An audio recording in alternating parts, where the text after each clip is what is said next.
Magandang araw mga kanegosyo!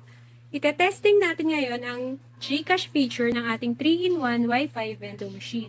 Ito po ngayon yung ating bagong design ng portal. Dito ay naka-optimize na yung mga buttons natin. So kung gusto po natin mag-GCash, i-click lang natin yung GCash button and then ilagay natin yung ating 11-digit GCash number.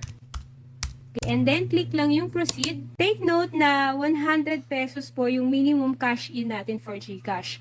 Lower than 100 po ay magfe-fail na yung inyong cash in. So, for example, magka-cash in tayo ng 100 pesos. So, pwede tayong mamili kung pay now or use voucher yung ating payment method. Sa halagang 100 na cash in po ay kailangan nating maghulog ng 110 pesos.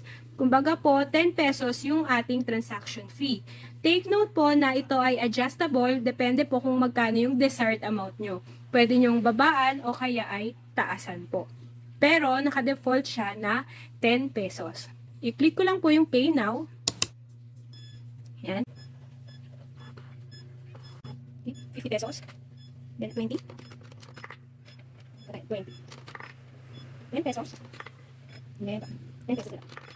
Take note po na hindi nagsusukli ang ating vending machine. Anumang susobra sa inyong hinulog ay masisave as credit sa number na yon.